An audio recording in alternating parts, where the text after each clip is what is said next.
Welcome back to episode 9 of Joga Bonito, where we discuss the sometimes beautiful game of Scottish football. Callum, it's just the two of us today. I know, what's happened? Two-man operation today, unfortunately. No Luke Maguire with us today, so... We got a lot of messages in saying, get him off the pod, he's useless. Yeah. He's dragging you two, he's holding you two back, so we've listened to the comments. And I didn't see any of these comments, I don't know where you saw them, but... No, he's actually currently sunning himself. Well, actually, no, he wouldn't be now. He's in the airport right now, I believe. Airport, yeah, but he's been sunning himself in LA, of all places. As Luke, so. Not bad. Well, we've got a new location today as well, shooting in Stirling for the first time. We've been sunning ourselves in Stirling. We have been, it's been lovely weather this week. Gorgeous. So, I know, couldn't ask for anything more, so... Yeah, new set. We've got a couple shirts behind us as well. Yeah. Bit of a different look here today. European kits on. Yes. So you gone for a little Fiorentina number? I have actually. It's gorgeous kit. I don't think Fiorentina are up there. Pretty iconic. The purple kits doesn't get any more iconic, really, does it? I don't think. How many teams in Europe play in purple? As a predominant colour. I couldn't think of any others off the top of my head. It's gorgeous, and the Kappa. Yeah, the Kappa. And some of the sponsors they've had down the years, like the old Nintendo shirts and stuff like that. You've seen them. I don't know what MediaCom is, but still looks good. So it does just work. I don't know if it works on me, a sort of little pale ginger Scottish guy, but that's what they love out there in Italy now, isn't it? You know. That's true. Yeah, that's true. It's all the hype, those Fergusons of the world. Yeah. I do feel it maybe works a bit better in a Dusan Vlahovic or Ribery even. Frank Ribery, than me, but very nice kit. And you've gone for Bayern Munich today. Yeah. Slightly different badge, the old sort of star badge, which is quite cool. But yeah, Bayern Munich thought we'd make a bit more of a continental show today. Yeah. So it says Serge Gnabry on the back as well. But you're just going to have to trust that. I'm not going to turn around. So then we've got the main man, KT, behind us as well. Yeah, continuing on your Arsenal. Is there a reason you get Serge Gnabry by any chance? It's the Arsenal links as well. Of course it is. And we've even got Kieran Tierney, Arsenal shout out behind us. And 2015, I think this is when they might have won this for 2 seasons, possibly. 2014, 15, 16 sort of era. Rafa Wakeup. Very nice. It's nice, actually. It's quite something a bit different. Yeah, you don't get many green sort of shirts, you know, so other than... Green hoops. Interesting. Well, they did actually wear that at Celtic Park when they played Celtic. Did they? Yeah. Ross Matthews on his debut for Rafe Rovers, I think, was wearing that kit and decided he'd half Scott Brown. Like, that's how you make it. Like 1 minute into the game, immediately I was like, I'm going to set the tempo here. Bangs. Presumably Celtic Scott Brown. Yeah, not Rafe Rovers. Not his own teammate. Yeah. Not doing a Jack Kendry at Ibrox. No. Was that Jack Kendry? I'm not sure. On Cammy Care? Could have been. A few seasons ago when they just wiped each other out. Can't remember exactly who it was, but that was quite iconic. So, not quite, but 2 shirts for the week, I suppose, in a way. 4 shirts of the week. 4 shirts, many shirts of the week. Yeah. So, new location, still the two of us. Yeah. No Luke Maguire. The two main men, let's be honest. Well, I don't know what your agenda is against Luke. Just for anyone that doesn't realise, you are kidding, yeah. No, I am kidding. I love Luke. He is our main man. Yeah. What would you do about him? Scotland's greatest videographer. He's up there. Definitely up there. One of the all-timers. Yeah. So we do miss him dearly. He'll be back. If he's watching, then we'll look forward to having you back next week. Yeah. If he's watching, he better. If he's not watching, then who is? Yeah. He can't even be bothered watching it himself. So this week we've got a fair bit to discuss. We're going to go into a bit of current news that's been happening with the situation in the 5th tier of Scottish football, which is something we both care about quite a lot before we go into the main topic of this podcast, which is going to be inspired by the recent signing of Victor Wanyama at Celtic. So we'll be looking at some of the biggest names to sign for clubs that you'd maybe not expect in the history of Scottish football. But Fraser, I think it's only right we touch on that news that's been coming out in recent days as 2 people that obviously have seen a fair bit of Lowland League football, really enjoy that level of the game. It could be a fair bit of a change as proposals that have been coming in as they may split the Lowland League effectively into 2, or I suppose they'll be splitting the 5th tier into 3 different tiers. But the way the proposal's been made is the Highland League would pretty much stay roughly as it is, and Brecon would therefore move into what would become the Lowland League East and the Lowland League West. And there'd be a lot of clubs from sort of various different levels would be effectively bumped up to the Lowland League to flesh those leagues out, and at the end of the day, it all comes down to everyone's favourite thing in the pyramid, licensing. So, yes, I don't. League reconstruction probably is something that needs considered. I think there's a lot of clubs in Scotland that would like to see. There's a lot of ambition in there, isn't there? Yeah. In recent times, we have seen league reconstruction, and it has had a positive impact on the pyramid sort of system. We've got now the opportunity for clubs in the Lowland League or the Highland League to go up, which previously, up until maybe 10 years ago or whenever, that was, teams couldn't. Well, it was essentially a closed shop. Yeah. The top 4 leagues in Scotland. So now we've got that, which is good. It's a small step. However, it's not very much. And now, I think the anger for some clubs in the Lowland League is kind of effectively making it even then harder by sort of then expanding the 5th tier. So it's going to be, you've essentially got an A, B, and C league. It was the Highland, East, and West.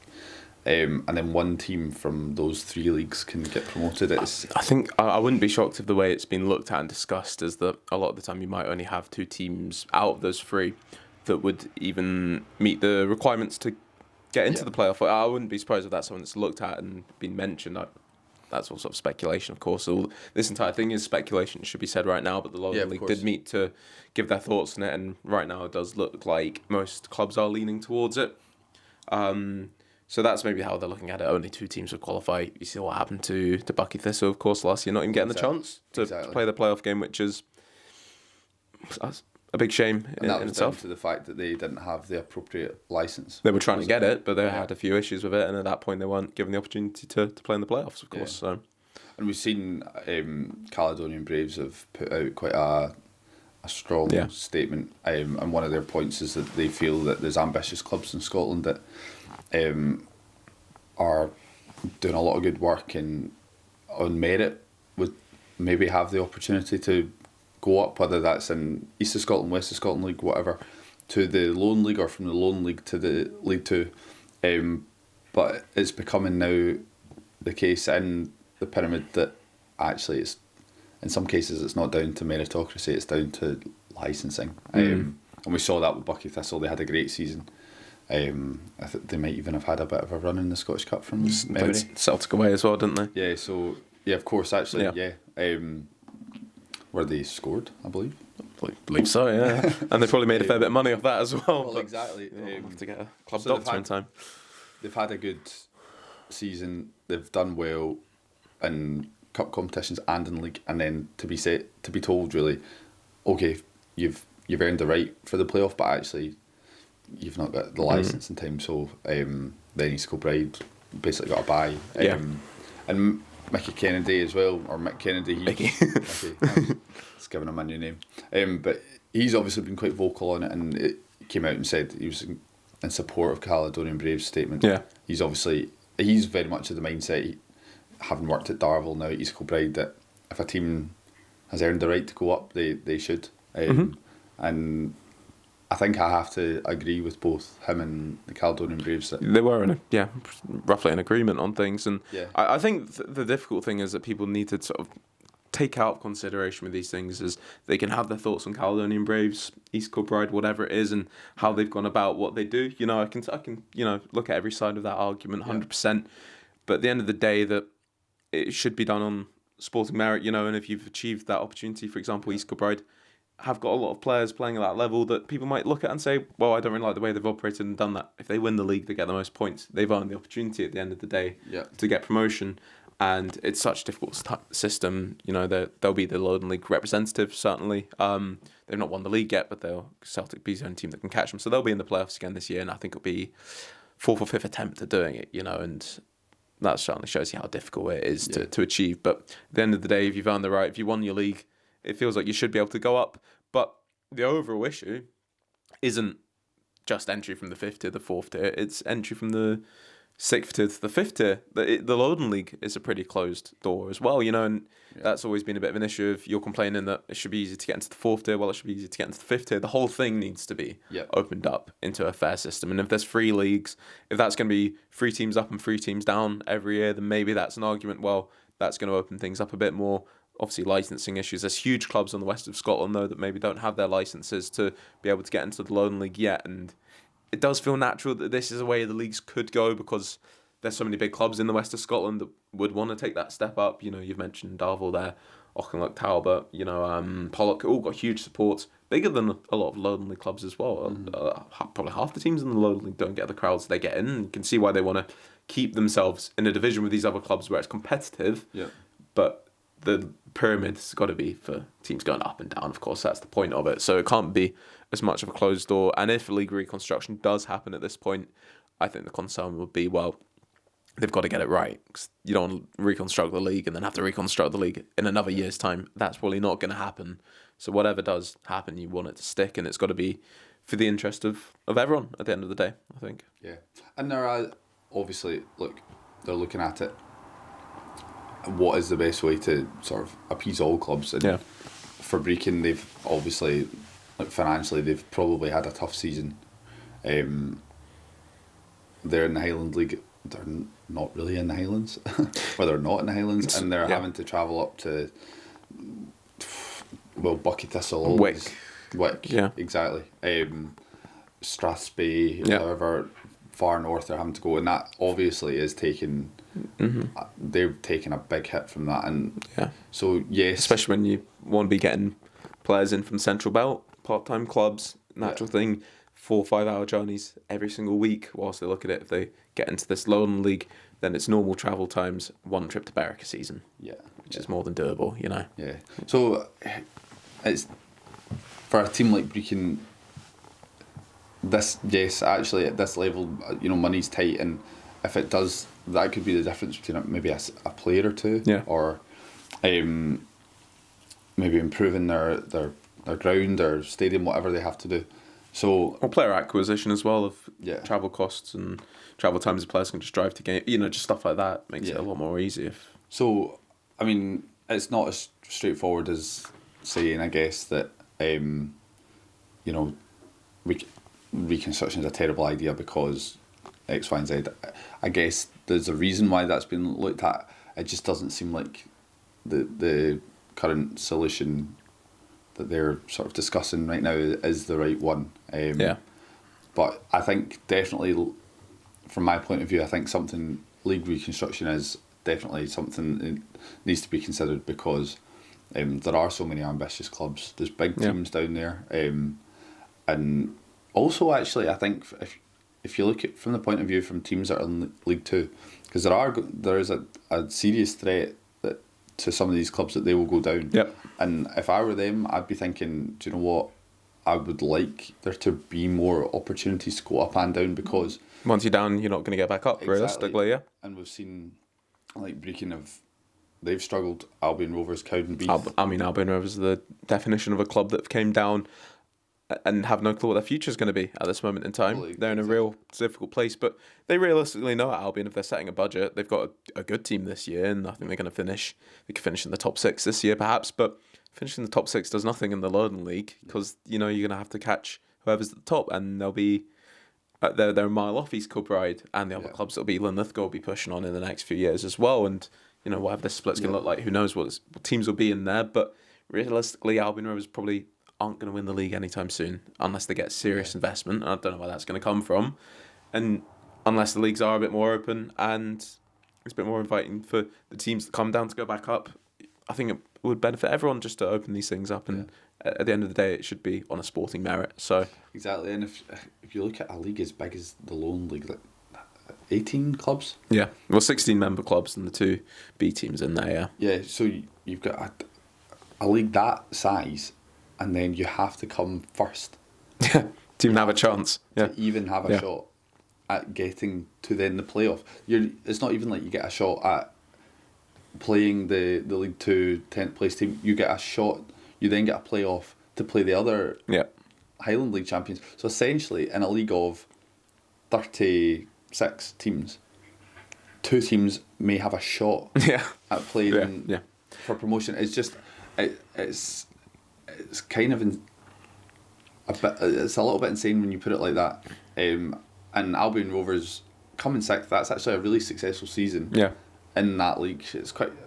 In most leagues in the world, if you come sixth, you get a playoff spot, or in the Premier League, if you come sixth, you get Europa League or whatever. So, I don't know. I think something maybe if they can sort of restructure the league so that if teams, maybe even the top four, can sort of go into a sort of playoff, just some incentive, something like that to give these other teams a chance to get promoted and be rewarded for their hard work. But listen, it's easy to sit here and say that. Well, I think, as we've mentioned about repeating it too much, is the Lowland League's just as difficult to get into for teams below. So the overall thing needs to be probably looked at. It's probably difficult that the SPFL is governed differently to the Lowland League, and who's going to make those decisions to open everything up, perhaps. But the way I'd probably sum up the one of the big takeaways from the potential new league reconstruction is that if it happens, then there won't be any teams relegated from the Lowland League this season. Yeah. Because they'll all be placed into these new leagues, which probably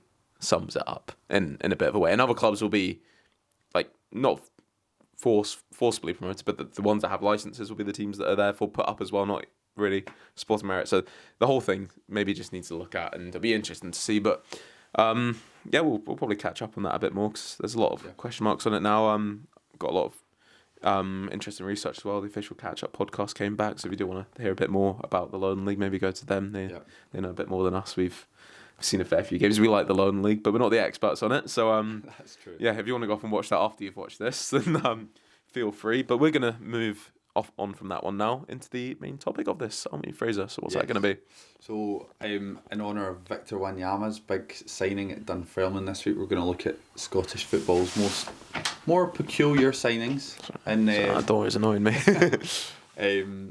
So we're going to look at big signings for the smaller clubs in Scotland. And we're going to rank if they're a hit or a miss. Because Victor Wanyama's time at Dunfermline, he's made his debut.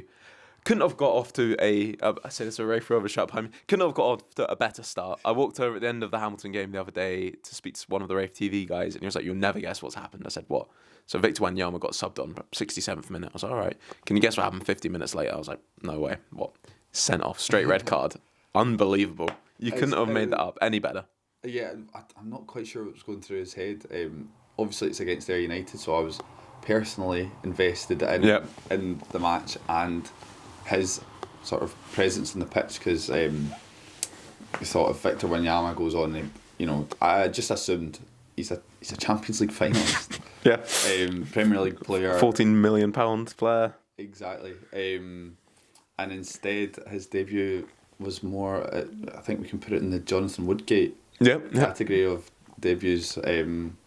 Not quite like running out at the Bernabeu at Somerset Park, but there was a lot of interest in his debut with Neil Lennon and Scott Brown there as well.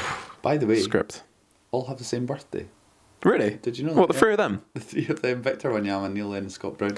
That's the craziest stat. What? Seriously? Yeah. So that's incredible. Just to add to the weirdness of that fixture.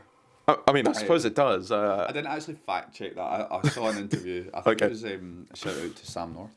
But I think he was interviewing Neil Lennon and Scott Brown. It was mentioned in that, and I thought that's a really wild stat. It's not that's so random. Yeah. Antoine Griezmann, all three of his children are born on the same day.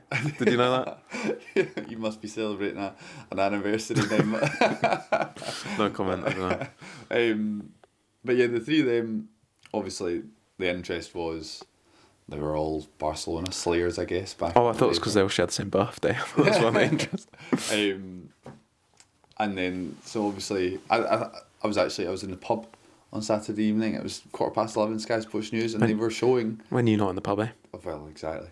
But they were showing on Sky Sports News the goals from that match. Massive, eh? I saw Ayr United Dunfermline being reported on by Natalie Sawyers or whoever it was. Yep. I thought, man, there must be some Celtic interest in that, because must be nice to be on Sky Sports News for the right reasons. As a Rafe Rovers fan, I can imagine that. But back to that, his handball was just kind of ludicrous. I don't know if you did you see it? Yeah. I've seen it many times, don't worry. you- I watched all the highlights from that game. That was something. It was a fantastic game from our points of view. Don't know what dumb fun we were doing back there, trying to pass the ball around as well on that Somerset, that pitch at Somerset Park as well. Yeah, It's going. It's can be a nice pitch, maybe not this. Well, this season, every but single grass pitch in Scotland this time of year, that level is going to be a bit difficult. And Neil Lennon's obviously. patchy. Have you seen the one at East End Park as well? It's definitely worse. Is it? So I don't know what Neil Lennon's going to be. Obviously, I presume he was trying to get his team. I didn't watch the full game, but second goal, Carl Benedict just picks it up, slides it across his own box. Yeah. Did you see that as well, I presume? I actually didn't know. Oh, right. Well, Carl Benedict just picked it up and tried to play a square pass across his own box and gave it straight to the Air United attacker who had the easiest finish of the season, tapping, and then he looked like he wanted the wall to open up after that happened. And then, it was Wanyama obviously playing around with the ball at the back, getting pressed, not looking sharp at all, and he's came in. Can only imagine what he's getting paid as well to come in, and now he's going to be suspended as well. So they've signed him for a 4-game spell. It's going to be interesting to see what happens. But there was a lot of the comments for the video of him sort of scooping the ball, lost his footing, 25 yards from goal, central, right in front of goal. Mark McKenzie's on his back, nips in was about to gain possession of the ball. Wanyama scoops the ball with his hand. I mean, had he not done that, Mark McKenzie, whether he would have pulled the trigger immediately, I'm not If only you knew it was Mark McKenzie that was running for on goal. Cult hero. But he could have. One strike scores. The goalkeeper was kind of scrambling a wee bit, and all the comments are saying the referee was just wanting the limelight, that it was a yellow card at most. A lot of comment. It was split down the middle, in fairness. A lot of comments saying all day. Some guys saying, "Did you not watch? It's the most blatant red card of all time," and then the other half saying it was a yellow card at most. I think it has to be a red card. You can't go. Even the debate was the covering defender there means that it wasn't a goal scoring opportunity. I don't know what people think a goal scoring opportunity if that's not a big chance, but I think anyway, even whether the defender is going to come around, if you're doing that and if you're scooping the ball with your hand, that doesn't get any more intentional, does it? It's called football. So I think straight red card is totally fair, but I felt a little bit sorry for him. I was actually weirdly excited. At that point, Ayr were 2-0 up. I'm comfortable. Ayr are most likely going to win the game. Yeah. So I don't really want. I'm thinking I don't want Wanyama getting sent off, because I want him to go and batter at every other team in the league now that we don't have to play them again in the league this season. I was speaking to a Falkirk fan last night. I was like, who the Rovers got on the weekend? I was like, he was like, oof, you better batter them. I was like, yeah. Well, that's the kind of thing that's. I mean, we're quite far behind Falkirk. But have they got Livingston this week, I believe? Dunfermline, and then Hamilton on the weekend. I think I might be wrong on that. I'm not actually sure. Fact checked it. Yeah. So, but if it is Livingston, for example, then I'm wanting Victor Wanyama to be come on, get his cameo against Ayr, loosen the legs off a wee bit, find a touch of the ball. Now he's back in a rhythm to go and play Livingston off the park. But now he's got himself suspended probably for 3 matches, I would imagine. I think maybe 1 or 2. I need to check on that. Yeah. So right now he's going to go down in the miss category of hit or miss, but there's still time this season. Luckily for them, I was at Hamilton on the weekend and they are just as terrible. They're 2 pretty shocking teams, I think. I mean, Airdrie could even be thinking maybe it's a shame for Airdrie they had such an awful run at the start of the season that they've given themselves so much, because right now I think the 2 of them are worse than Airdrie, so it might just be too much to catch up. I do think whoever finishes in the playoffs, we won't go on this for too long, whoever it is, I think they'll stand a decent chance, but the playoffs, anything can happen. Whoever it's going to be that finishes 4th, if it's Alloa, I'd fancy them to beat them, and then the winner of Steny Cove. Steny have had a good season, starting to blip out a little bit now. They do have a lot of quality in that team, you know. Blair Alston's of the world, you know, Scott McGill midfield with him. Taylor just signed a new contract. Matty Yates. So there's players in there that could win a game, but I think they're a real team core. Great goalkeeper, good defence, you know. Darren Jameson in goal, whilst Cove maybe have a bit more match winners in their team, Megantons, Fiveys, Connor Scully's of the world that could win that game. Yeah. Whilst and then whoever finishes fourth, if it's out, I'd fancy the championship team against them, whoever it is. Because it's fair. Watching Hamilton the other day though, it was Rafe were good, Hamilton were poor. It's quite simple to look at it that way. But looking through the Hamilton team, there's so much quality players in that team. Like Ollie Shaw up front can score goals. Stephen Bradley. They brought your man McKinstry was on the bench. Got the most ironic cheers when he came on because the anti-John Rankin agenda at New Douglas Park every time I've been there is incredible. So there's quality in there, and I'd maybe fancy them to win that playoff. But it's a playoffs, anything can happen. That's the good thing about the playoffs. Well, so, exactly. Yeah, with Victor Wanyama in midfield for Dunfermline, maybe this is when he comes back from suspension. Exactly, maybe they've actually got more than 4 games. Yeah, they'll get more than 4 games out of them. With the way things are looking, that's probably likely. So I think that's when we define if it's a hit or a miss. But should we move on then to some of our next signings? So Victor Wanyama opens it up. Is certainly in terms of name and pedigree, and it's not like he's 40 years old or anything either. Just been playing in the MLS. He's not played for a wee while, obviously, but it's not that long ago. It's not that long since he was playing in the Premier League. So he might be the biggest name to go to the lower league. But we do have some shouts to rival him here. Not all lower league, but do you want to take us through that list then? I shall do. So, Callum, for this segment, I think we'll start off, now that we've covered Victor. Obviously, one of the biggest ones in Scottish football history in recent times is Franck Sauzée. Yeah, that's incredible. Le God, yeah. A little bit before our time. Mm-hmm. Definitely before your time. Yeah, I was alive, but just about. I don't quite remember his spell. But he is, he's talked about regularly, especially Hibs fans adore him. Possibly their all-time. Well, actually, no, we'll come to that. There's another player that's quite iconic. There is. Well, I think what's impressive about this one as well is when you're looking at big names, and he's a big name in terms of international career of France and everything, the fact that he joined them in the the first division at the time of the championship, second tier. That's probably the most shocking thing about that move. And essentially, I think he transformed kind of the fortunes of the club, and they went from, so he joined them in '99, I think. Yeah.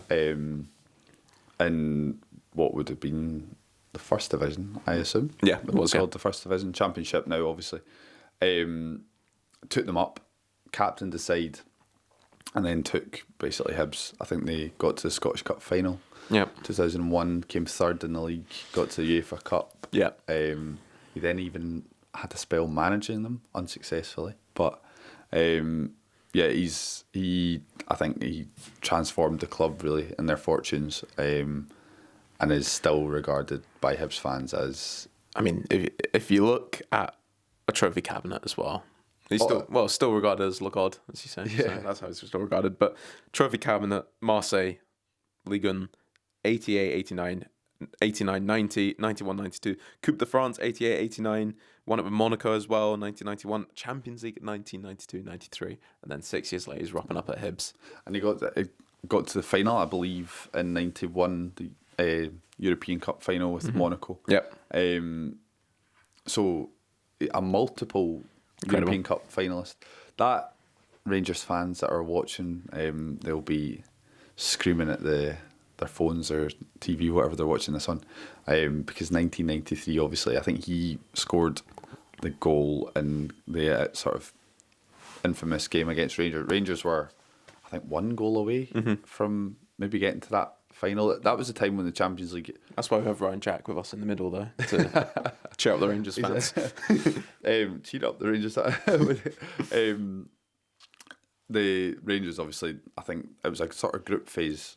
It was two groups of 4, and then the 2 teams that won each group then played in the final, and Rangers came second to Marseille, I believe, and Franck Sauzée scored a decisive goal against Rangers. So that was the Marseille team that also was sort of a bit dodgy. They get their league title stripped, and they were not allowed to defend their Champions League or European Cup. We should add for a bit of context here as well. You were going through some of the shirts you could have worn for this podcast, and you were going to wear a Marseille shirt, and then we're like, wait a minute. I love De Zerbi as well. I think I loved him at Brighton, but he's just assembled quite a quite an unlikable A squad. ragtag bunch of lads. And I liked Marseille previously, Yeah. cool club. Yeah. Big iconic French, the only French team to ever win the Champions League. But yeah, Mason Greenwood and co. Not the most likable squad probably. So we elected not to wear them. You guys love the Fiorentina one, And but there's a couple of reasons why we could have had the Marseille kit today. But so it's nicer. But Franck. Yeah, let's go Franck. Franck. Yeah, I think he's the definition of a hit. Oh, I think he's setting the tone here. If we're talking about hits, we're talking about Franck. if there was an S tier, I think he'd go in it. If we were doing a tier list here, which we could have done, we do love a tier list around here. But yeah, Franck hit. All day long. Doesn't get much better than that. And what a way to win your career as well, just to be loved by a fan base as well. I think you'll see a lot of the names on this list seeing out their careers in places you wouldn't really expect. So fair play to Franck for going somewhere where he could make a real impact, make a legacy, and be remembered as Le God. Yeah, you know. I mean, I think that's a great way to see out your career. Yeah, I mean, maybe That's what I do. Edinburgh's a lovely city. He's probably thought, do you know what? There's some others that you think interesting, but he's maybe thought, I'll go and live in a nice cultural, picturesque city like Edinburgh. And hey, shall we move on to? We should move on to the next one. Second one. This one is equally as wild, if not slightly more wild. Claudio Caniggia, formerly of River Plate, Boca Juniors, Benfica. Now this is a career path, Atalanta, and then rocked up at Dundee. Yeah, Dundee Tayside. in the Premiership. Dundee in the Premiership. That's maybe the one thing that I think is cool about the Franck signing. Yeah. Also, in terms of names at a club, we won't get into the debates of this. Maybe Hibs are a bigger club as well than Dundee, perhaps. I don't know. I'm not saying that. I would. Yeah, I would as well. But yeah, that's wild, rocking up at Dens Park. And they've had a few interesting signings down the years, sort of in that era as well. But talking about a player that's played in World Cups and everything like that, rocking up at Dundee, that's crazy. Scored in World Cups. I was an iconic player for Argentina. And I think in doing my research before, I think I saw that he helped Argentina get to the 1990 World Cup final, but he was suspended for it. So I don't know if he actually played in the final itself. But to play a pivotal role for a country like Argentina and get into a World Cup final is insane. But then to later in your career choose Dundee with no previous experience of living or playing in Scotland, but I think the link was the manager for Dundee at the time had worked with him maybe in Italy previously in his career, so he's obviously thought, do you know what, East Coast of Scotland, lovely at this time of year, I'll pop over, play a bit of ball and see where I end up. And actually it worked out really well for him. And Dundee, phenomenal for Dundee, scoring goals for them, had a big impact on their season, and then he was snapped up by Rangers. Yeah. So I think I was saying to you just before we started as well that I guess a bit of a friend of the podcast, Ricky Waddle, manager of Callum and Fraser, who we know quite well. I was talking to him about sort of that era of playing once as well when he played at would have been Falkirk and then he was at Partick Thistle. So his time at Partick early 2000s. I don't know if that would have been when he was at Rangers or Dundee, but he spoke about like him and other signings of it at that time, like rocking up in Scotland and just being like, you couldn't really get near them at times, the quality that they've got. So it's crazy to see. You don't get quite as much of it these days, unfortunately. Maybe, Victor Wanyama, I suppose, but yeah, incredible. Just the thing with Caniggia is like Wanyama's obviously turning up. He's playing for his ex-manager. He had a sort of so-so spell in Montreal. Hasn't played in a while. It makes sense. He's at the end. Like, he's obviously, his legs have kind of gone a bit. Caniggia, I think he obviously, he wasn't at the peak of his powers, but this guy still had serious quality. Well, if that's went to Rangers after sums up, they could have went to Rangers in the first place, And we're not talking about, like, this wasn't Rangers 2012, this is Rangers 2002, 2001, which was, a strong team. So, just crazy to think that. Yeah, but definitely, again, gives yourself a bit of cult hero status, doesn't it? Be remembered by the Dundee fans in the best light. So I think that's another hit. It's got to be.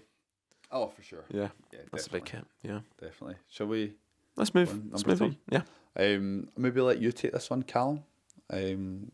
Very interesting career path. This man also played for Rangers, but then ended up finishing his career at the one and only Clyde FC. It's this Jorg Albertz, is it? This is one that I didn't actually know about his time at Clyde. This is one, in doing the research for this, I was like, that's wild, isn't it? Because obviously, career Germany international as well. And there's not many German international, I'm sure, have played for Clyde throughout the years. But obviously, it made sense he had his time at Rangers earlier on in his career and ended up playing for Clyde in the lower leagues. So another one that fits into this lower league status. You look at the stats, it's not wild.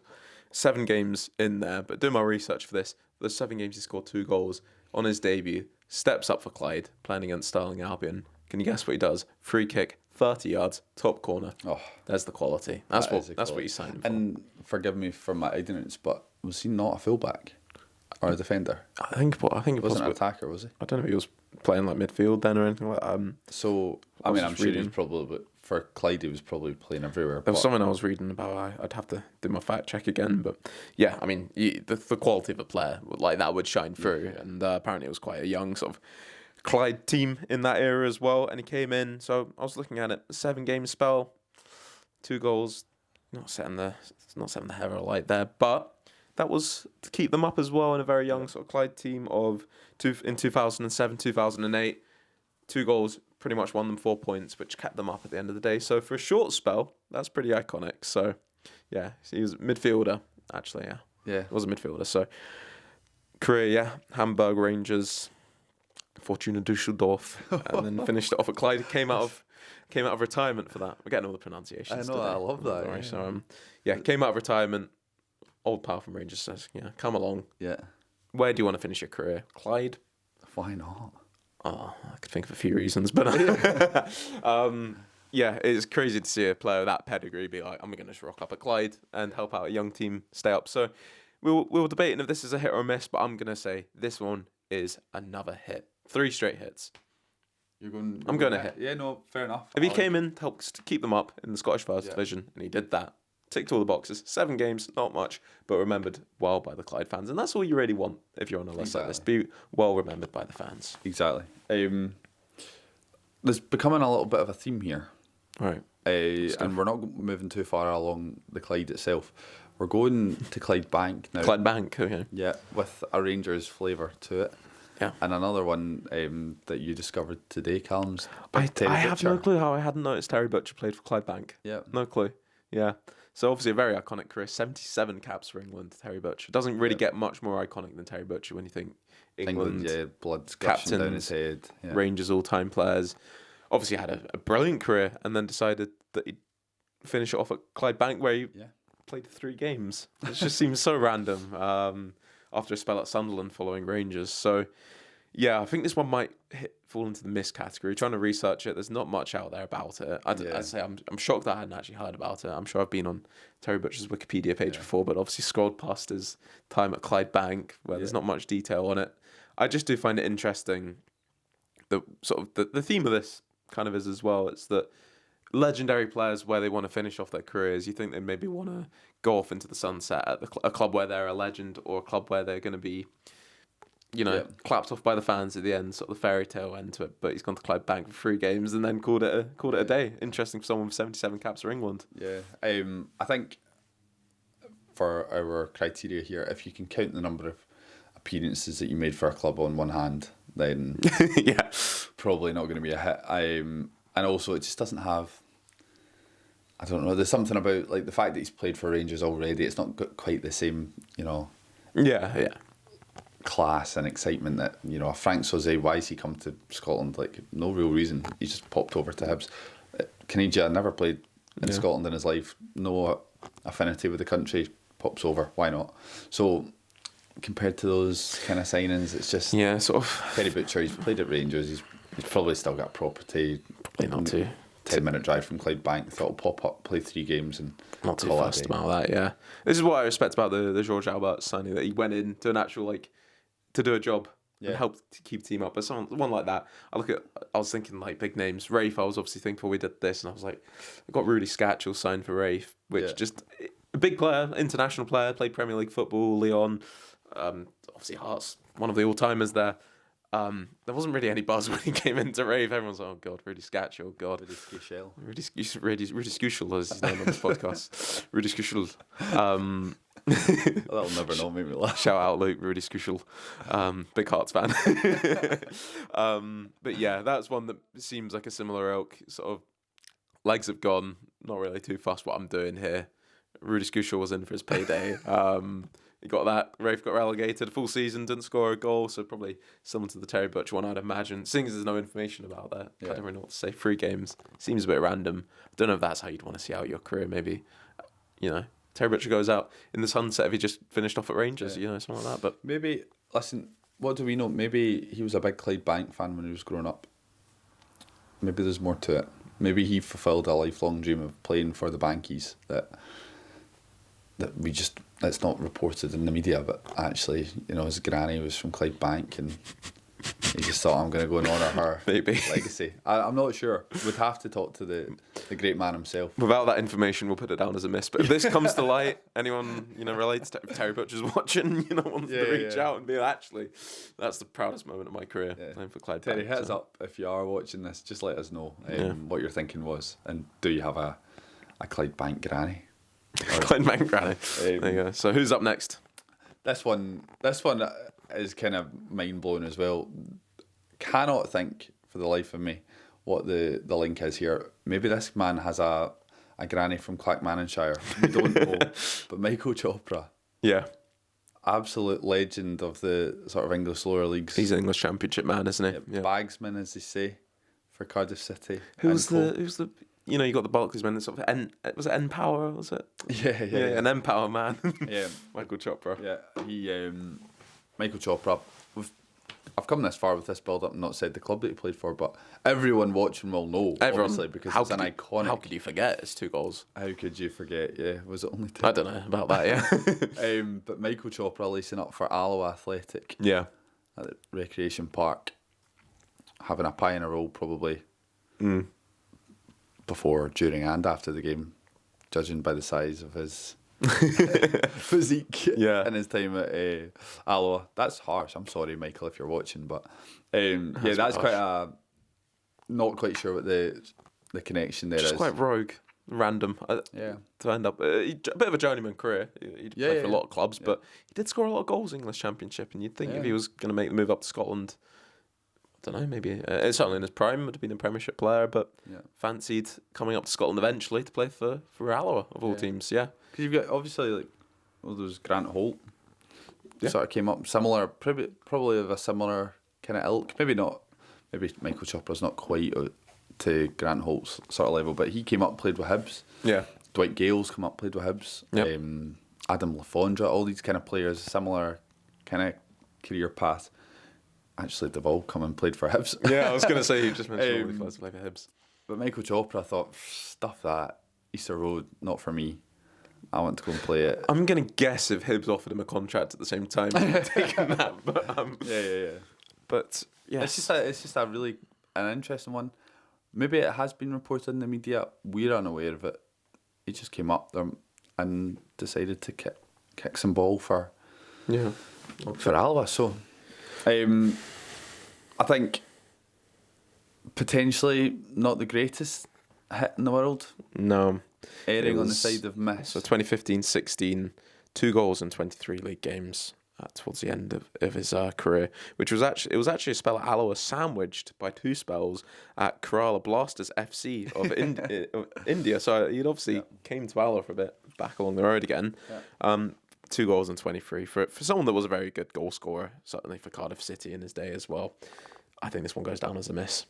Yeah, I think I can agree with you on that. But again, certainly I do have a memory of it happening, and I've got no, I remember it as well. To Alloa, so stuff like that, a little bit of publicity for the club.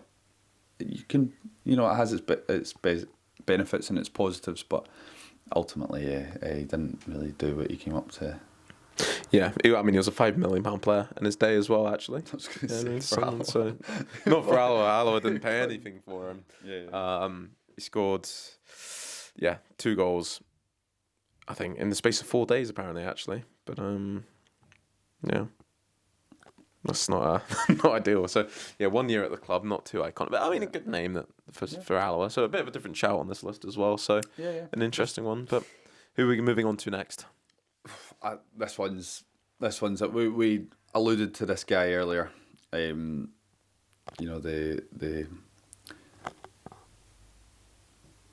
I just completely lost my words there, but this man I was waiting there for a second. Keeping us waiting here, goodness me. We can edit that out easily. It was so long. What, that 2 seconds. Yeah.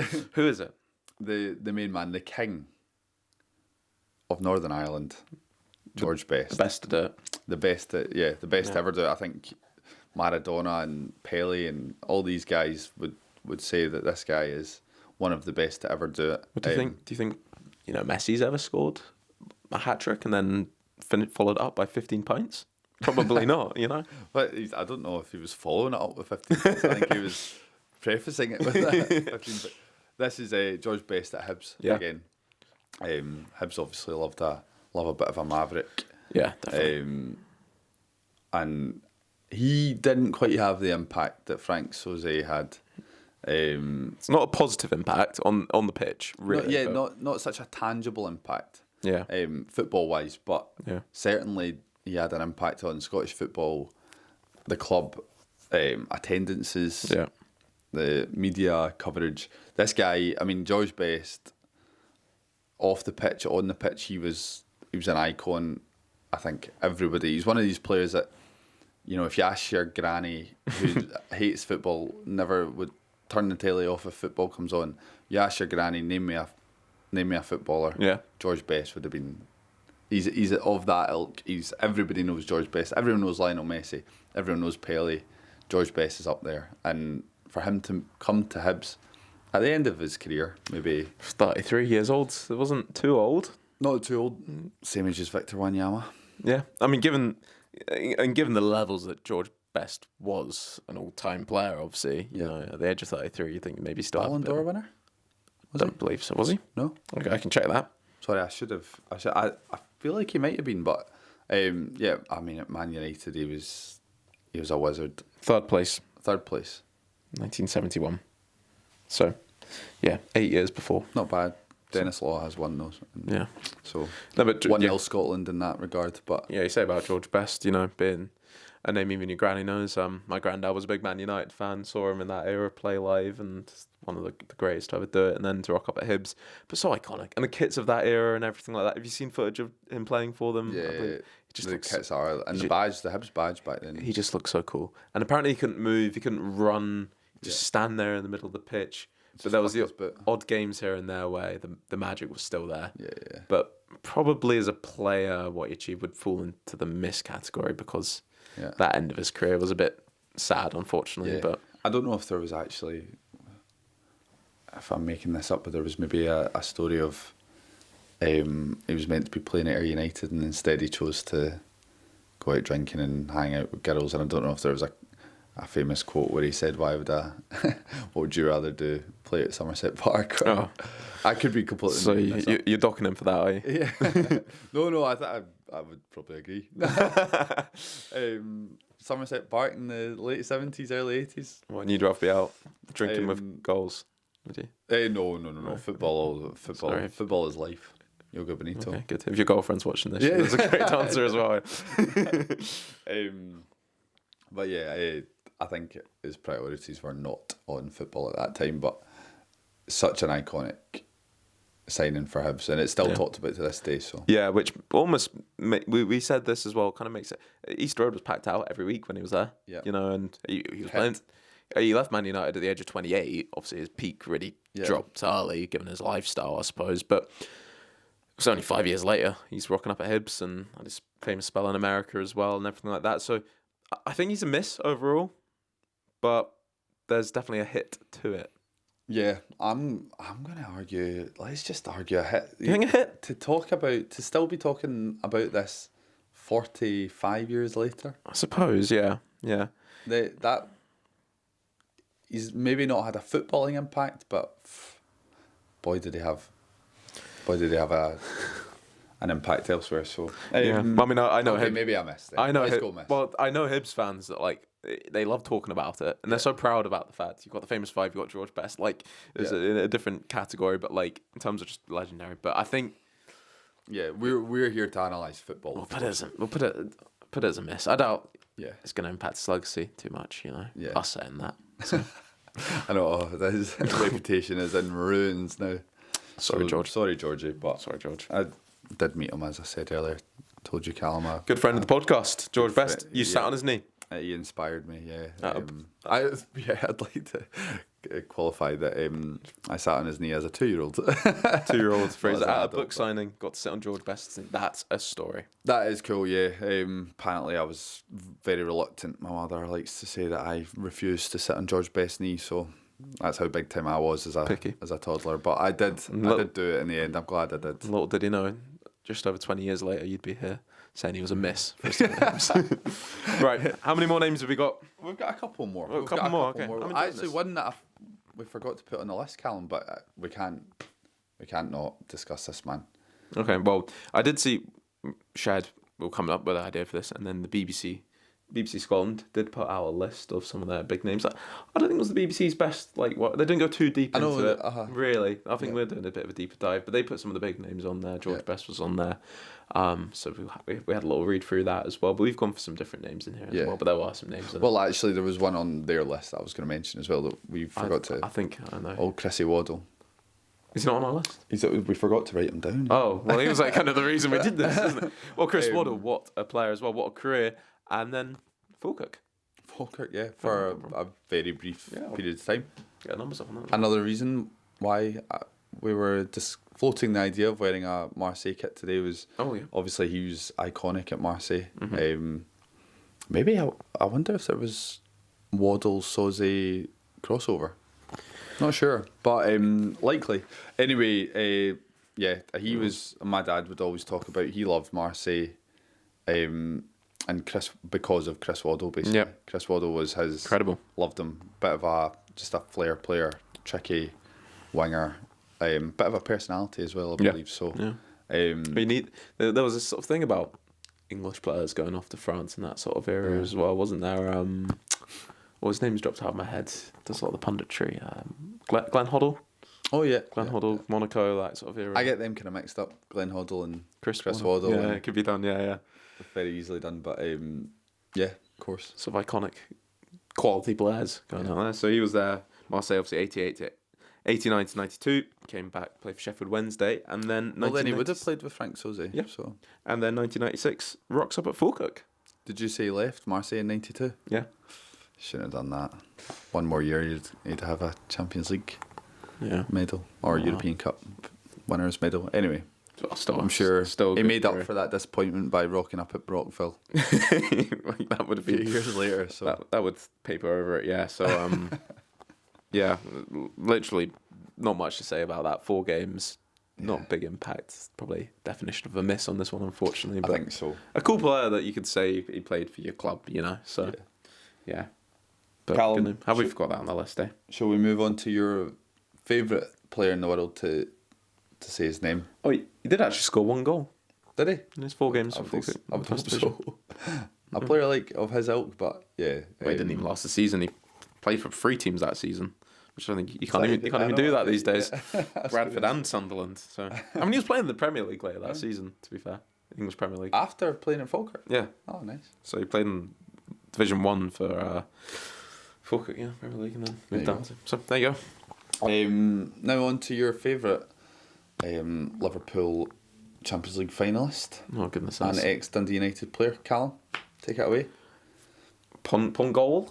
Is that the? I can't remember. Florent Sinama Pongolle? No? Pongolle. Yeah, I believe that's the pronunciation of that one. Which is one that, as soon as we start talking about this, I don't know what was in my head. We were talking about the fact that Wanyama Champions League finals. There can't be many other Champions League finalists that played. Yes. Well, actually, in Scotland, full stop, but in the lower leagues, Pongolle. Wow, the Lisbon Lions have just. How dare you? There was a whole team of us. But apart from that, yes, certainly in recent years. Well, not too many. Recent years. So yeah, he's an interesting career. Was in the Liverpool team that, of course, won. Well, I didn't really play or feature for them, but it was at Liverpool when they won the Champions League, which is pretty iconic in itself. And then rocks up in the iconic Dundee United team of 15-16, I think it was. The year they got relegated, I'm pretty certain it was. Infamous rather than iconic.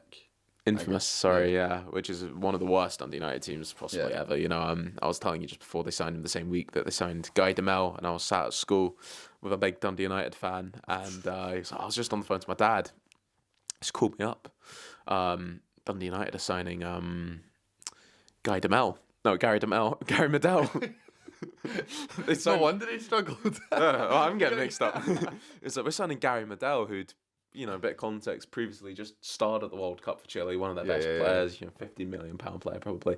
No, it's Guy Demel, who played 2 games for West Ham last season, defensive midfielder, and was part of this awful team, sort of signed around the same week as Gavin Gunning and all that, you know. That little anecdote reminds me of when I was I must have been about 8 years old or something like that. Actually, well, today is April Fool's Day, and I must have been 8 years old. Not when people are saying this is for us. Well, of course, that's a sick April Fool's joke to do to people. But I got picked up on the 1st of April, and I got in the car, and I think it was my mum actually. She was like, "Oh, Fraser, did you hear the news?" Or it was on the way to school. That was it. Did you hear the news? Ayr United have signed Barry Ferguson. I was buzzing. What year was this? I can't remember exactly. Was whenever this prime he would have been at Rangers. Right, okay. At the time, he would have been like sort of the main man in at the time. And I was obviously young enough to not realise that players don't get transferred from Rangers to Ayr United in April. So I went away into school and told my pal, I was like, Ayr United have signed Barry Ferguson. And he was like, he questioned me, and I was like, nah, I was told, my mum told me. Got home and I was like, did he not? And she was like, oh, April Fool's. Brutal. That is absolutely tough, brutal. I was away in bragging to my pals. I lost a bit of street cred that day, but you would have done, yeah. Not quite finding out that Gary Medel signed for Dundee United. And well, he knew when he told me the story that it was actually Guy Demel. But he thought for a second it was Gary Medel. Yeah. He didn't. I've just made you tell you this embarrassing story there for no reason. I'm sorry. You're right. No, trauma is quite embarrassing. But nothing Barry therapy can't fix. Jeez, well, I'm glad this podcast is doing this for you at least. Everyone's getting something out of it. I suppose you more than others at this moment in time. But back to our mate Pongolle. 4 games he lost at Dundee United in this terrible Dundee United team. I do remember that season well for Dundee United, where I don't know how they were so bad from being so good a few years before, selling all the best players, not reinvesting that money at all, getting all this ragtag bunch of players that got relegated. So yeah. But it was all with the hope of performing the way that they are this season. That 10-year plan is working off nice. Was there a 10-year? You think that was a 10-year plan? Yeah, that's very kind of you. I mean, this guy, 2008, Big Florent, was at he was at Atletico Madrid, 40 appearances, 2008 to 2010. Just 5 years later, barely getting in for Dundee United. At Liverpool, 38 times he did play for Liverpool. Yeah, he was a young player, you know. In the Champions League final. I don't think he featured in the Champions League final, no. But he was there. He won it. Won the Super Cup off to Russia and everything like that. And then, definition of a flop move. Dundee United 4 games. So honestly, what way to finish off the career, eh? So we'll give that a miss. We'll give that a miss. And have we time for one more? Of course we do. You're a big fan of this one. Again, on Tayside. Previously played at St Mirren. Ooh. And Stoke City. Lobbed Asmir Begovic. No, he would have lobbed Petr Cech. Whoever he lobbed at Stamford Bridge, it was a beauty of a goal. Yeah. And then after doing that, decided, I'm going up the road back to Dundee. Back home. So I can put in one of the worst dives of all time. Oh, God, yeah, I remember that one, yeah. Old Charlie Adam. Yeah, really. I mean, the pedigree of player he was, in all fairness, tremendous technique. We've spoke about him and his ability to aim for midges before on this, haven't we? Remember that? No.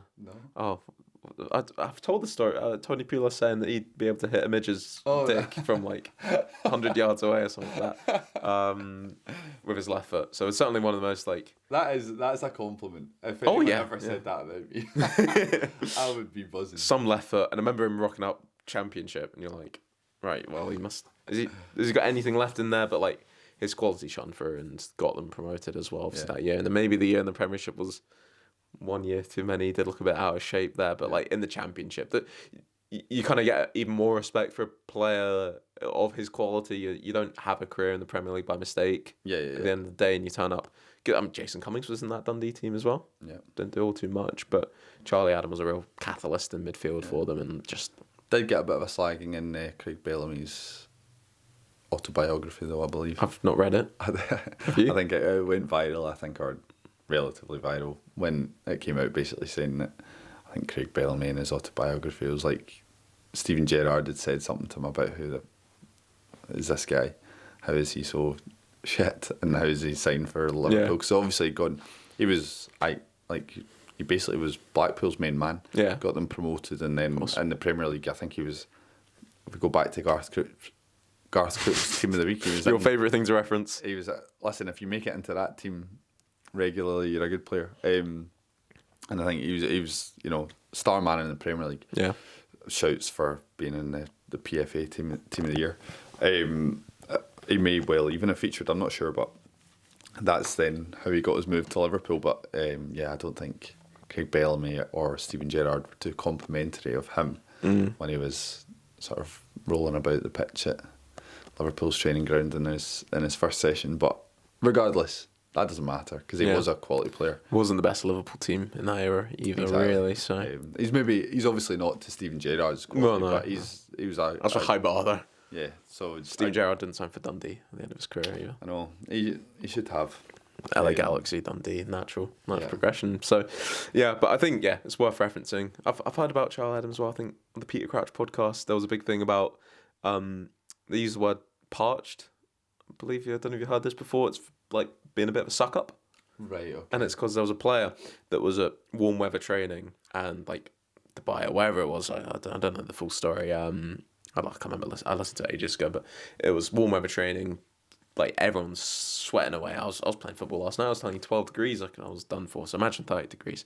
Everyone's obviously off getting the water, hydrating, and just taking a breath as soon as he can. But one guy in the Stoke team kept talking to the new manager, and he's over there talking to the whole time. Oh God! So they called him parched because he's always thirsty, and he's talking away. And then it was finally revealed that was Charlie Adam. Years later, he's like the biggest suck up to his manager, trying to get the I wouldn't have thought that. Apparently so. Yeah. I'll fact check that before it goes out. I wonder if he was sucking up to the Dundee manager in the Championship. Yeah, it was McPake. Was it McPake? Yeah. Who would have thought that he wouldn't? That would be weird seeing Charlie Adam was probably older than McPake. Yeah.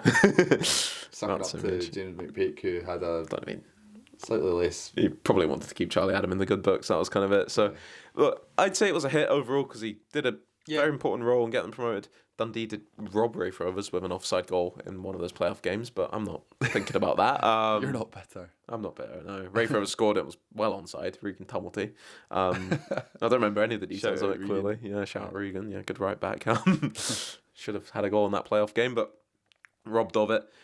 I can see why he stayed on for the next season. I think if he bowed out at that point, would have been a hero, local lad, Dundee fan, gets him promoted against all odds. Yeah. Like after a pretty miserable season, out of nowhere, gets him up. They were nowhere near the league title. Hearts romped it that year, but that's pretty iconic. The Premiership year was pretty miserable. Probably best remembered for that dive more than anything, where it was. Took him. He got a slag in. Took him about 15 minutes to land on the ground.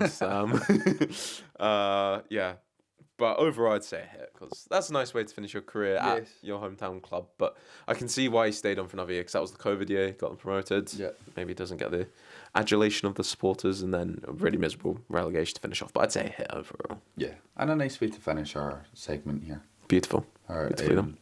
Before we do, Callum. Okay. We have a couple of notable or sort of what could have been. What could have been.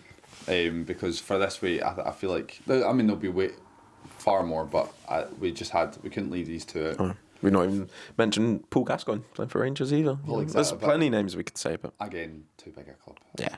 But, we've got a couple of notable mentions. What could have been Riyad Mahrez at St Mirren. So he went on trial, didn't he? He did, yeah, and I think he left abruptly. Said to his agent, I do not fancy this, and made his way back to France. But Riyad Mahrez could have been signing for Mirren, that he would have made their list. And then this one blew my mind. I think I had heard this before. It kind of, maybe I hadn't believed it fully, and I'd kind of put it out of my mind. You reminded me of this today, Callum. Take it away. The other one is one of the greatest players of all time, undisputed top 10 player of all time, I'm sure you'd say, Johan Cruyff. Later days in his career, this would be big if we said Johan Cruyff signed for Celtic or Rangers. That would have been incredible if he almost signed for them. Yeah. No, it was Dumbarton, who was struggling and in a need of getting more fans into their stadium, really more than anything. Went to Johan Cruyff for a pretty ambitious paycheck and said, come along, come play for the club. But at the end of the day, it unfortunately fell through. But that would have been incredible to think. I don't know if it was ever on the cards. Surely that would have had to been a huge paycheck they were sitting in front of him to get him to listen. Maybe he saw a match at the stadium underneath the rock in the castle, and maybe he thought, you know what, that's a beautiful place. Well, I think he was in quite a bad financial spot at this moment in his life. He'd lost most of his money in an investment, so the offer of that, and he'd always spoke about coming to play. I don't know if you've seen he did punditry on like FA Cup games and stuff like that. Really good footage if you want to look it up, because like, just hear him talk about the game's fascinating. Yeah. So he liked the British game, and he said, England, Scotland, whatever. But and this nice financial offer came in from Dumbarton. Don't know where this money was coming from. Yeah. It's maybe why they've had their financial troubles to this day from Johan Cruyff's nearly transfer. Paying for it now. But I think he was worried about he actually blamed the cold weather for not signing. Fair enough. And he said at this stage of his career, his muscles, his joints weren't going to be able to keep up with it, so he signed for Levante instead. Okay. Fair enough. Yeah. Yeah. No. But what could have been? He would have been top of the list. Even if he'd played 1 minute, it would have been a hit. And it would have been a hit. Yeah, so. There's no debating that. So that's our big misses. Riyad Mahrez thinking Scotland was too grey and miserable, and Johan Cruyff thinking the same. Yeah. So fair enough. Yeah. Not wrong. Well, R.I.P. to those potential transfers. Yeah. That would have been quite something. But anyway, that rounds off our Fabrizio Ravanelli's the other name that signed for Dundee. Oh yeah, of course. Same time. Yeah. Yeah. Just don't know why I just chucked that in now.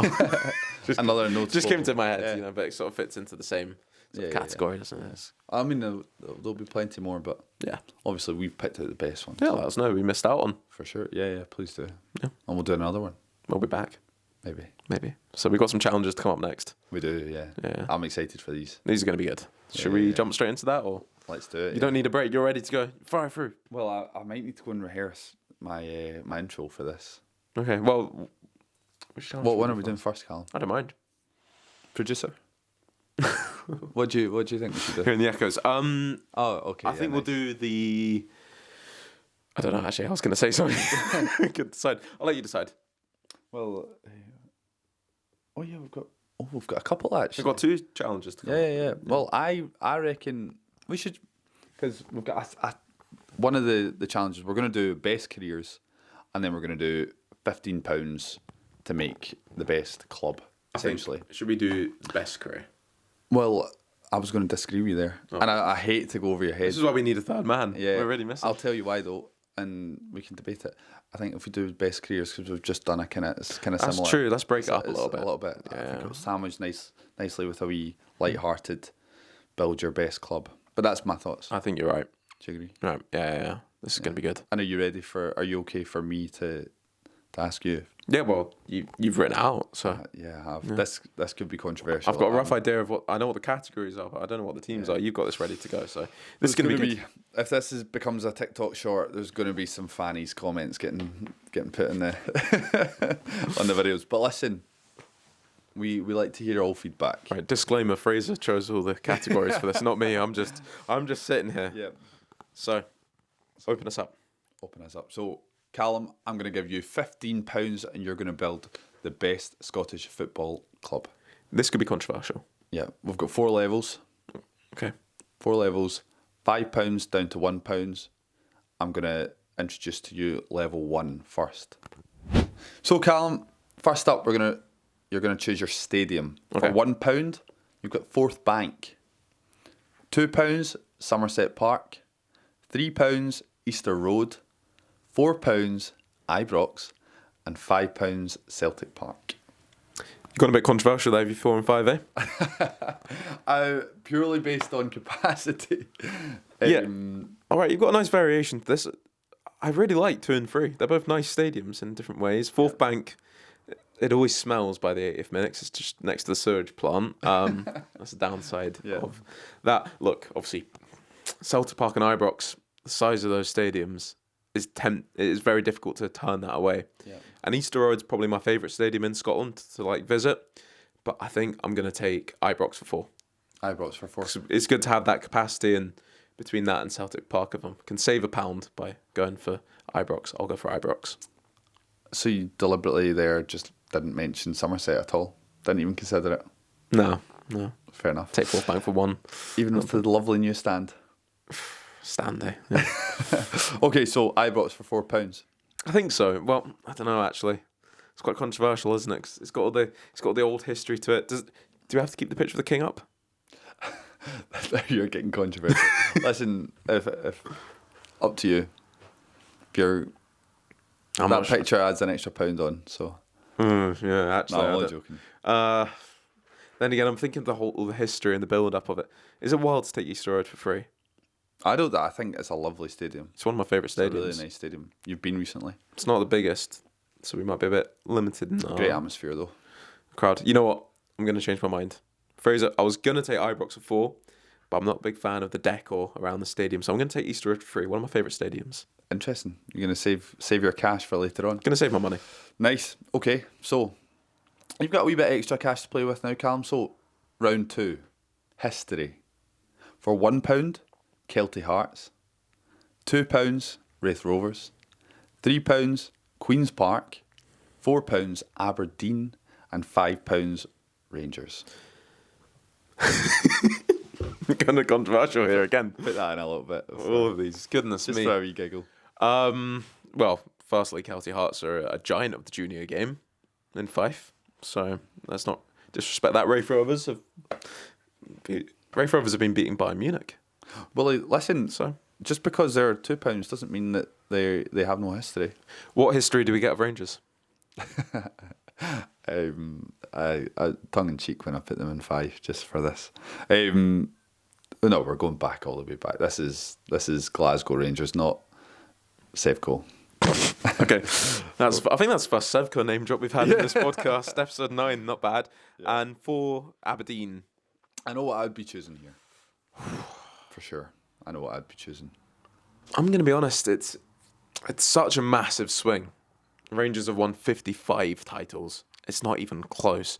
Queen's Park got an interesting history, but nothing for the last 130 years of it, really. Whilst Aberdeen have had some good spells. Obviously, you're looking back at the Ferguson era.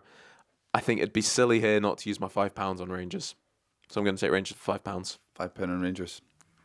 That is fair. I think I would personally be going Aberdeen, saving an extra £1. They've beaten Real Madrid in the European final. Rangers haven't done that. I think the sheer density of Rangers' trophy cabinet just gives them, and some of the players they've had down the years as well. I'd like that attached to. Well, I'd like some of that. Those trophies attached to my club. Yeah. So Rangers £5. Callum, that means that you have so far spent £8 with 2 rounds to go. So you have £7 you can still spend. Good spending money, that. Up to you. Would be nice to see you spend just £1, give the smaller clubs, but we'll see. Next up, round 3, squads. Okay. This is current squad. For £1, you can have the squad of East Fife. For £2, you can have Inverness Caledonian Thistle's squad. For £3, you can get Falkirk's current squad. For £4, Hearts, and for £5, Celtic. Again, you've got some good variation in there. And, I think Falkirk at 3, that's a good price. We've got a talented team. And they've certainly given a few... I think Brendan Rodgers said that Falkirk at the start of the season were the best team that Celtic could face this year in domestic competition. Again here, you're really looking at big variation, though, that jump to the Glasgow sides here. And Hearts, maybe a year ago when they finished 3rd, that Hearts team would maybe tempt me a bit more, but I think I'm going to go big again here, Fraser. I think I'm going to possibly use another 5 here to take the squad of Celtic. Another 5? Yeah. Fair enough. Okay, so far you've got Easter Road with a history of Rangers and Celtic's current squad. Interesting. Interesting. Okay, so round 4. How much money have I got left, actually? That's not much. Oh, I've only got 2 left. Yeah, you've... Right. Oh, no. But I like it. Will you reveal 1 and then do 3, 4, 5 and then reveal 2 last? Yeah. I don't think... I actually... This is quite interesting. So far you've spent a grand total of £13. So yeah, you can either... You've got no choice here but to spend £1 or £2. I've gone risky. However, we will still read out all 5. For round 4... But skip 2 out. Final round, we've got fans. Okay. This could be controversial as well. For £1... This is maybe say fan base. Fan bases, yes. Okay. Okay, so round 4, we've got fan base. For £1, you can have the fan base of Livingston. For £3, you can have the fan base of Partick Thistle. Boing boing. For £4, you can have the fan base of Dundee United. For £5, you can have the fan base of Hibernian. And last up, there's a lot resting on this. For £2, you can have the fan base of Greenock Morton. I'll take the fan base of Greenock Morton. You go straight in there. I'll take that, yeah. Over Livingston? Yeah. Why is that? They've got a trip to Capello. The atmosphere is usually quite good, you know. Yep. Yeah. I haven't really got much choice between the two. Just out of curiosity, if you were a multi-billionaire and you could have picked anyone there. What was 4 again? 4 was Dundee United, 5 was Hibs, £3 for Partick Thistle. I think I'll take Dundee United for 4 probably. Dundee United for But to be honest... Over Hibs, even if you had unlimited cash? Unlimited probably edge Hibs, but there's not much in it. Yeah. I think Hibs, like when they pack out Hampden Scottish Cup final was magical, but... Magical, I like it. Yeah, well, I'm just thinking sunshine on Leaf. Well, we haven't got that Jambo guy in the middle of us today. We replaced him with Ryan Jack. He wouldn't like that. So, look, Greenock Morton, fans for 2, fan base, I should say, isn't, the most... It's not iconic. It's got the most potential, but I'll take it. The history, it's kind of shocking with the history in the squad we've got. We've got the quality to be beaten by Munich, but we've only got the fan base of Morton. It's a bit of a mix. Yeah. Maybe if I could go back, but revision on the previous ones would have saved a bit of money. But you would have? Probably. But we've got a very good team. We've got a rich history of winning trophies. One of the most successful clubs in the world when it comes to our trophy cabinet. So why are the fans not buying into it? I don't know. Quite happy with that. Would you have changed anything in there that I did? No, I think I quite like what you went for there. To recap, Callum, you've ended up with a stadium. You've got Ibrox, which cost you £4. History, you went for Rangers, which cost you £5. No, I'm wrong. I'm going to recap again. I got that wrong. Sorry. So to recap, Callum, for your stadium, you paid £3 to get Easter Road. For your history, you paid £5 to get Rangers. For your squad, you paid £5 to get Celtic. Controversial, that. And then for fans, you spent £2 to get Greenock Morton. Mm-hmm. So you have ended up with Easter Road, with Rangers and Celtic and Morton fans filling out the stands. With just the personal interest I've got, what I actually do enjoy in football, to be fair, I could switch it back and go for like the team of Falkirk. I do love my lower league football. That's my bread and butter at the end of the day. But if I'm trying to build the ultimate club, then I think the ability in the squad was probably very important to nail down. But quite happy with that team. Greenock Morton fans, as I say, they do have a good atmosphere. It's a good stadium to go to midweek. It always feels like it's a nighttime game when I'm at Capello. So yeah.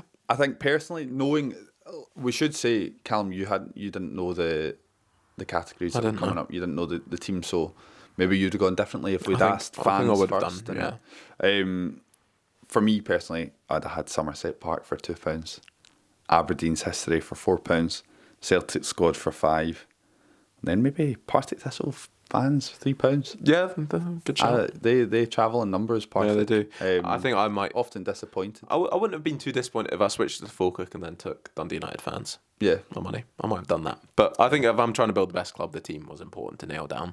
And that Celtic team is so good at the minute. It is so good, yeah. But I have to agree. Good fun, anyway. That was good fun, yeah. I really enjoyed that. Yeah, so should we move on to our final challenge? Yeah. Okay, right. Do you want to pass me the notebook? You slide that across to me. I'll slide it across. So I can Out of shot. I can intro this one. We'll get our producer to slide it across. Yeah, thanks. So. Who we're now hiring £5,000 a podcast. So. Well, we're paying them that. Yeah. They're paying us. We're paying them. And we might need a third person if Luke's off on holiday again. We'll take applicants for that. Yeah. I mean, hopefully the two of us have done a good job holding down the fort. Yeah, we'll soon find out. So far, relatively good. Even took the chairs with them. We've not even addressed the fact we just sat around camp chairs either. Yeah. It's sunny outside. It's a summer vibe. Yeah, summer vibes. Right, final challenge, Fraser. This is exciting, this one. So, Fraser, our final challenge. We're going to go through some SPFL teams, okay? And we're going to decide who's had the best career. So just to open it up for everyone watching the long form of this, it's not going to be like the best player that achieved what they did at that club. It's just someone that had to at least play one game for these clubs who's had the best career. And they had to play for that club in the last 10 years. So Fraser, we'll just brainstorming random. We did come up with these names pretty much at a complete random. We didn't go through and be like, well, which clubs have one really massive player that's played for them in that way. Because like we mentioned, like Montrose and Martin Boyle doesn't fit the 10-year criteria, unfortunately. So he's not going to be in there. But we do have some good names. Yeah. For example, for Celtic would be Virgil van Dijk, he wouldn't fit the criteria. He doesn't. That's a terrible. Or Kieran Tierney, or something like that. Odson Edouard, Moussa Dembele. Yeah. That's the kind of Victor Wanyama. Victor. So yeah, that's going to be it. So you ready? Let's do it.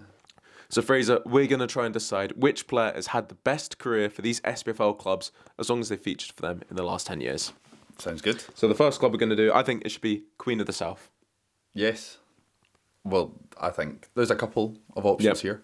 But I think we've landed actually. We had a little bit of a disagreement. Not a disagreement, but there's a debate for this one. There was a debate for this one. We were definitely debating it. I think we both landed. You made it a killer point. Yeah. On an international level, this player has excelled his so partner. Actually, we were sort of tossing up between Stephen Dobby and London Dykes. Now, obviously, Stephen Dobby would be the more recognised player for his time at Queen of the South. Yep. Not to say London Dykes didn't have a good career with them. He had a very good career with them. But the two of them have gone off and been, would you say, good English championship level players? Yeah, I mean, actually, probably, maybe Stephen Dobby's had more of an impact at championship level. London Dykes has, but maybe he's now in League One. A lot of Lyndon Dykes' career was up in Scotland before, so you had a few, but you had good years with QPR. Well, we say he is playing in League One, but he probably is a championship level player, as Birmingham squad kind of is. Yeah. Seeing as his strike partner or competition was a £20 million player in Jay Stansfield. So. And Dykes has scored I think he scored an absolute worldie for Birmingham in the FA Cup early. So tiebreaker really sort of being between the two of them, if you look at it, that is definitely London Dykes' international career. Yeah. Gives him that slight edge. I think so. He's had a good international career. Yeah. I mean, for his what he can offer, what he's came into it with, maybe not quite the natural ability. I don't think it'd be too unfair to say some of his teammates. What he's came in with, his tools, he's maximised it, and he's had a brilliant Scotland career for what he can offer in it every single time, and giving nightmares to some of the best defenders in the world. Incredible, really. So. Yeah. I think he just nicks it. Stephen Dobby was maybe unfortunate not to have had more of a Scotland career. Well, he had the technical ability, didn't he, in a way? But really maybe not. Player, maybe just one step below Scotland. Lyndon Dykes has obviously benefited from the fact that he's one of 3 options. Yeah, but as soon as he got in, he showed keep me. You're not dropping me out. Yeah, that's irrelevant really because he's had that career. But maybe Stephen Dobby, maybe just similar to Lewis Ferguson, just not able to break into the Scotland team because of the quality in front of him. But Lyndon Dykes had the opportunity and he grasped it with both hands. So we'll go Lyndon Dykes, shall we? Just that one out. Next club we're going to go for is Aberdeen. Yes, this is, in the last 10 years, this is interesting. Yeah. They've had a lot of good players. Definitely have. Mickey Devlin. No. Ross Doohan. So obviously, the player I think that sticks out in everyone's mind, James Maddison, Ryan Christie. Mm-hmm. Lewis Ferguson. We had a little bit of a debate about this one as well. Yep. You were saying you've gone James Maddison. Interesting for an Arsenal fan, but anyway. And ultimately we'll go James Maddison, but Lewis Ferguson's up there. Yeah, Lewis Ferguson will definitely run him close, and maybe in the years to come you could look back at that one and see what Lewis Ferguson ends up doing. But we're just doing it off what's happened so far. Yep. James Maddison, FA Cup winner, £40 million player, England international, and fondly remembered for his time at Aberdeen. Yeah, that free kick. That free kick I remember watching it, and genuinely Yeah. one of the best free kicks I've seen in a live football match. Yeah. I wasn't there live, but phenomenal. That was. And likes his darts as well. He does like his darts. Credit Doesn't like Roy Keane so much, so. So yeah, two good opinions. Roy Keane, another player that we could have mentioned in that segment earlier on. That's Just true, Foster actually. on it. Yeah, big name player. And Ryan Christie as well. Good shout in there too. Graham Shinnie, Kenny McLean.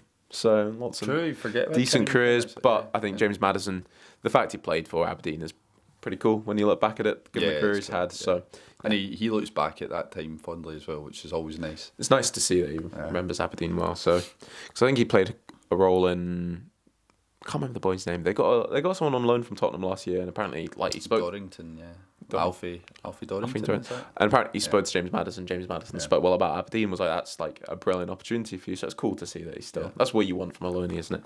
Next club we're going to do is Ayr United. Oh, that was a coincidence that came up. That's crazy. Us selecting random teams in Ayr came up again. That's wild that came up. Not sure about this one. This is difficult. It's not been many iconic players. Honestly, Yeah, how long we got? It's difficult because there's not been many. Alan Forrest, Luke McCowan, you name it. Andy Murdoch, Yeah. Dickie McDade, Robbie Crawford, Nicky Devlin. Wow, we could be here a while. Lawrence, innit? Lawrence in it. Yeah, we are big. So who's going to be the shout? Lawrence Shankland. There's no debate. I mean, Luke McCowan's coming making a there. charge at it. Possibly the better player now. Been it on form. Yeah, Definitely would probably not say getting that. enough minutes though. But But Lauren Shankland's gone off and been top scorer in the league, hasn't he? And Scotland caps, Hearts captain, very respectable career. yeah, You've not had any loanies in there that maybe no, none that. no one that really jumps out. Lawrence Shankland, Michael Moffat. No. Throw his hat in the ring. No, What you a player. couldn't. Okay, yeah, maybe on a Scottish, a neutral's not going to think that, but he was huge for Ayr. But yeah, Lawrence Shankland, what a player. Well, Shankland obviously good goal scoring time at Ayr. Step up to Dundee United, which was same division. Then he has eventually gone on to sort of really impress. Sorry, going back to your question on loan players, Scott McKenna. Scott McKenna. That's a really good shout. Very, very That's good career, and actually, arguably, yeah. might that eclipse? Nah, I don't think so. He's not had. They both. Lawrence Shankland's had more of an impact on the Scotland team. Well, I wouldn't mind living off in Las Palmas. I'll say that much. True, yeah. So- Playing in La Liga, rubbing shoulders with Mbappe and Bellingham and co. Right, we've got two more to come. Hit me. Next up, we're going to go for Inverness Caledonian Thistle, a team that we like on this podcast. Yeah, we do. Yeah. So talk highly of them. Alfie Babbage, shout out to yourself. One of the best players in League One. Yeah. He could have. One day could maybe go in Ayr United's best career. Oh, I suppose so, yeah. But yeah, I think there's only one answer for this, really, isn't there? I'm just trying to rack, just to make sure we don't want to slip too much. Johnny Hayes, give him a shout. Johnny Hayes, Graham Shinnie gets a shout out here too. But Yep. come on, the way he's currently playing, It's one got of to the be. best players in the Premier League this season. It's got to be Ryan Christie. Has to be, yeah, good player. Good player. Very good player. Good player. Bit better than that. Witnessed him recently at Hampden Park. Unfortunately, now out of position.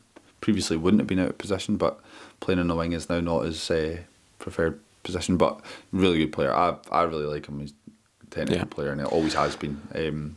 Taking a bit of stick over the years for his shooting abilities, but it's clear why, because actually his his forte is winning the ball back. And and it's incredible combative midfielders. how he's progressed now, and he's getting all the credit down south as well from pundits and everyone watching on. Jamie Carragher did a full segment on him and his play in midfield, and just the bite, tenacity he's got in his game with that quality he's always had. Really impressed in a very, very good Bournemouth team. So I think that's quite an easy shout there for Inverness. And crazy it all sort of started where it did at Inverness. Was he cup winning player as well with Inverness? And John Hughes said he picked him out of training from the under-21s, took all the credit for that one. I remember that. He was like, he did a pre-match interview. He did a pre-match interview for Rafe, and he'd always go off on these tangents, and he started talking about how I spotted him the second I walked in, and I plucked him out the under-18s. Good for you, John. Well done. All the credit there. So Joga Bonito there. Joga Bonito indeed. So yeah, easy shout there. And finally, we're going to finish this one off with Montrose FC. This is an interesting one. We've got a couple of suggestions here, Callum. Martin Boyle would have taken this title if we were extending this the criteria to maybe 12 years. However, we are not. We're being very strict. We're keeping it within 10 years. So therefore, I think we're going with the Irish fullback Sean Dillon. Centre back these days. Centre back, yeah. You floated the idea of Harry Milne. Not Harry Milne. No, he was Cove Rangers. I was thinking that I did get that mixed up before. I think when we were talking earlier, because he was definitely Cove. They've had some good players in that team. Cammy Ballantyne, Morton, good player, right back as well. I think I was thinking of him when I said Harry Milne by mistake. But Sean Dillon, brilliant career, and he's been an absolute stellar player at the back for Montrose in recent years. About 40 years old now. Crazy the number of appearances he's got for them. Still holding it down, but his time at Dundee United, very fondly remembered. Yeah, good player, big player, and obviously made the step down to Montrose, and really big player for them. So we'll say for him that best career. Aren't too many names in the recent years of Montrose that jumped out when we were looking through this. Yeah. However, if we're mistaken, Montrose fans, let us know. Yeah, there could be someone we're missing out on here, but Sean Dillon, I think he's a very fondly remembered player in Scottish football history. For sure. Recent history as well. So, a good shout there. Are we happy to finish off on that? I think so, yeah. That's a good little segment. Yeah, I enjoyed that, We can let us know in the comments. Yeah. We can maybe come back and... If we did handpick the teams a bit more, there's definitely some brilliant players that play for clubs you don't think about, so... And has gone on to have brilliant careers. It's probably the loanees as well we need to really think about too. But we'll come back and probably do that one again. So enjoyed that, yeah? I think that's been another good episode of Joga Bonito. I believe so, yeah. Your pronunciation today, Callum, has been off the charts. I know. Your German, your Portuguese, Brazilian Portuguese is lovely. So I know how I am with Brazilians. Yeah, and you love a Brazilian. I do love Brazilian. Best matchday programme in the Lowland League. This man, there's no doubt Callum absolutely loves the Brazilian. Can you stop saying that, please? I'm just making sure that people know how much you love the Brazilian. The blue Brazilian. So yeah.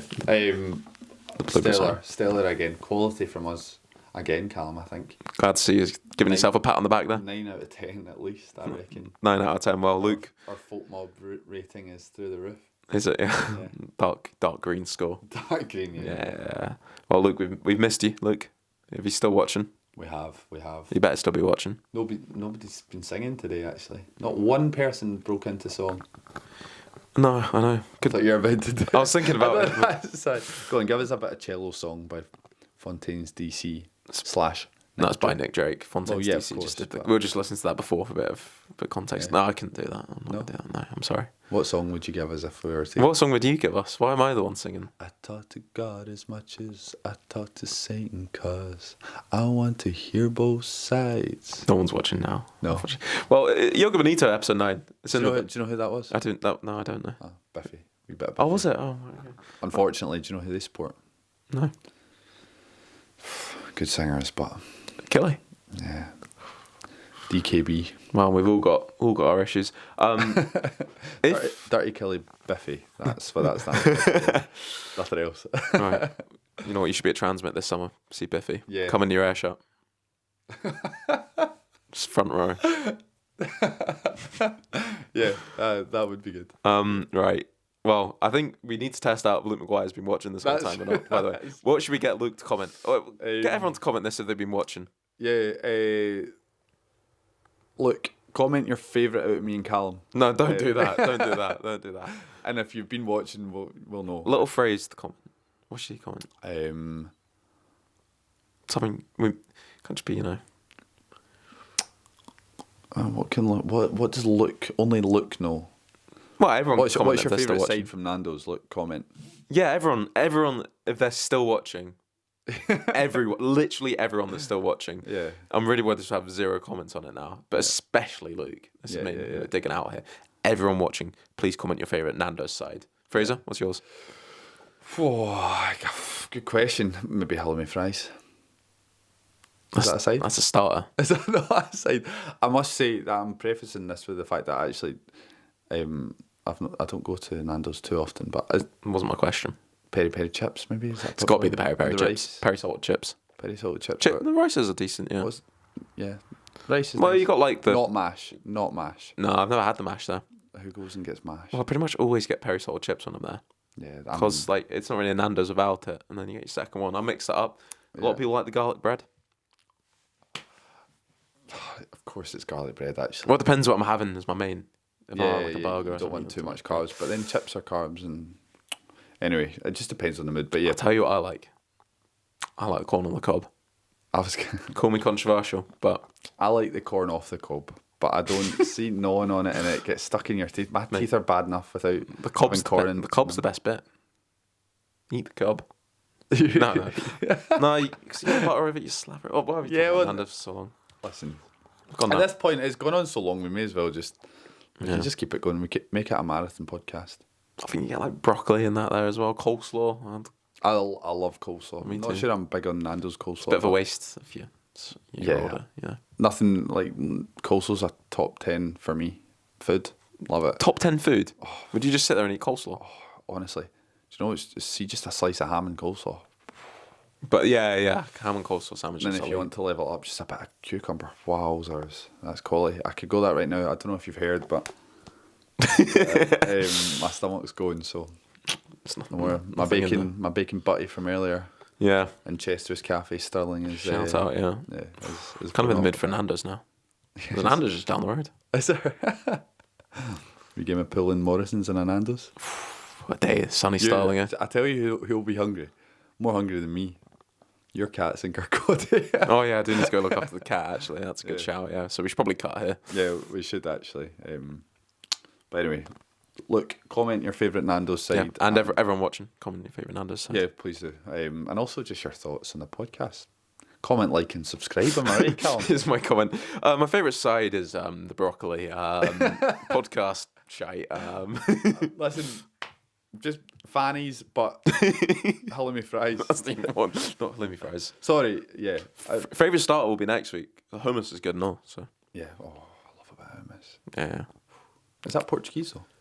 I would have thought that was more Persian. Like Moroccan? Iranian, yeah. Oh, well, okay. Maybe. I don't know. Persian. Listen, yes, we can cover that next week. Maybe do a come cook with Callum and Fraser. Yeah, I'm on for that, yeah, by the way. That sounds fun. Right, well, it's been a pleasure as ever. It has been. Joga Bonito is... Finito. It is episode 9 in the book. All right, single digits done. Yeah, phenomenal. Yeah, episode 10 next week. Yeah, we've got to do something to honour the double digits next week.